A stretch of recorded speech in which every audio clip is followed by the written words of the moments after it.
At alam niyo po na ang pagkahilo, pagsakit ng ulo, ito po yung number 1 na senyales na maaari po tayo may stroke o atakin sa puso o yung tinatawag na cardiac arrest. Dalawa po yung stroke. Yung tinatawag na ischemic stroke, kung saan po meron tayong ugat na nabara dito sa ating utak. Pangalawa, yung tinatawag na hemorrhagic stroke, kung saan po meron ng nalagot o pumutok na ugat sa ating brain. Ito po ang nagiging sanhi ng pagkaparalisado ng kalahati ng ating katawan o kaya ang masaklan nito, ito yung magiging sanhi ng ating hanggang kamatayan.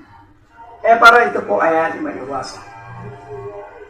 Meron po akong ituturo sa inyo ang pinakamabisa, pinakamabilis at pinakasimpleng first aid. Yes, sir. Yes, ma'am. First aid po ito. Ito po ang tinatawag ko na split blood. Kaya pag kayo po ay nakakaramdam na ng pagsakit ng ulo, maging simpleng sakit man lang sa ulo yan, migraine man yan, sinus man yan, vertigo, ganito lang po ang inyong gagawin. Paano po ba ito? Itong split valve. Ito lang po yan, ma'am. Sir. Paglapatin lang na po natin, pagtikilan natin dalawa natin palad. Ganito po. Pwede ganitong posisyon. Pwede rin patayong ganyan. Eh, bakit kailangan po natin pagtikitin? O yung dalawang palad natin.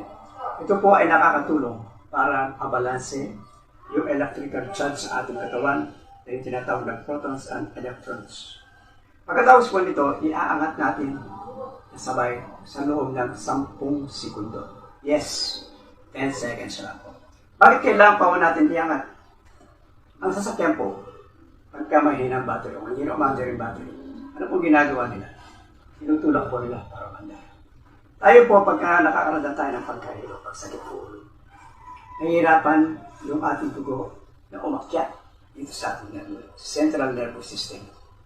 So ito po, pag inangat natin ito, tutulungan niya po itong iangat papunta sa ating brain para mag-normalize ang circulation ng ating blood.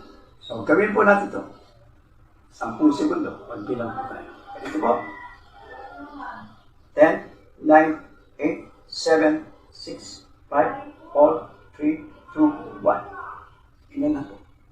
Pwede niyo po itong gawin kahit na nakatayo kayo. Huwag lang po yung nakahiga kayo.